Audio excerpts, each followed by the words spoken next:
the fellow that was doing the sign language behind all the heads of state that got up and spoke, it was a fake. It's a documented, court-certified fake. I mean, you're talking about a fraud going on there at the Johannesburg Stadium during the time of the Mandela Memorial Service. This is just one more of the freaky things of fraud and fake that went on.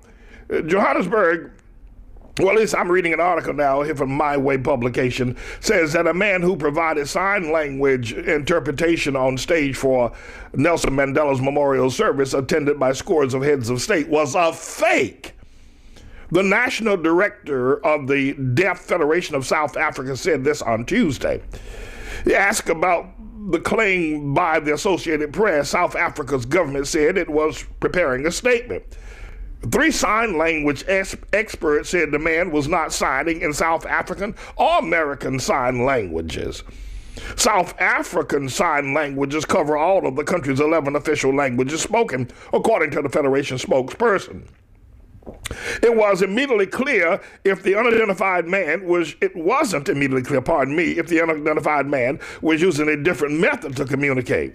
The unidentified man seen around the world on television next to leaders like Barack Obama, was moving his hands around, but there was no meaning in what he used his hands for, said Bruno Drutching, the Federation's national director. Nicole DeTort, an official sign language interpreter who also watched the broadcast, said in a telephone interview that the man on stage purporting to sign was an embarrassment. It was horrible, an absolute circus. I mean, really, really bad, she said. Only he can understand those gestures. So, I mean, you got to wonder, here's a man, and we don't even know what his name is. How is it that this man was able to stand beside the heads of state, even people like the Mac Daddy Obama? We don't know what he was, or whether he was interpreting, whether he was speaking Pig Latin, or whether he was speaking Ebonics. We don't know whether it's Swahili. We don't know nobody knows. Experts in sign language from around the world have concurred that this man was a fraud. So how did he get there? Who put him up there? I mean, who let the dogs out? If this ain't a fiasco, listen, the only thing black people can do right is wrong. This is ridiculous. It's absolutely preposterous. And check this out. The reports are now being circulated, and they are accurate. Bishop Desmond Tutu, Archbishop, whoever he is, of South Africa, while he was up there speaking, the boys back in Soweto were robbing his house.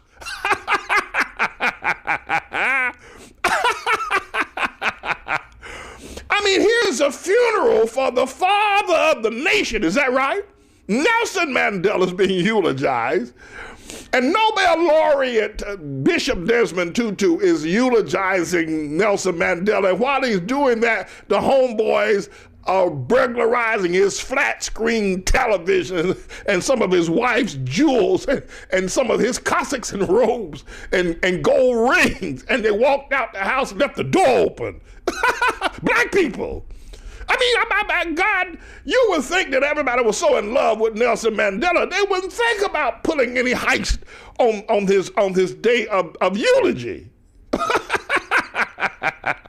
If this ain't a joke, I'm going to call up Richard Pryor. This is absolutely unbelievable. This is absolutely incredible that black people act this way. And it just goes, it gets worse, everybody, as it goes on and on. And then I got to tell you that the Obama, who was supposed to be the big champion there, a lot of people booed the speakers when they came out. This is absolutely the worst of the worst. But my friends, that's how that is. One more Mandela event, and then I'll take a break. You know, the Mac Daddy was there. And he was seated beside Danish president, let's see, what is her name now? Prime Minister Helle Thorning-Schmidt.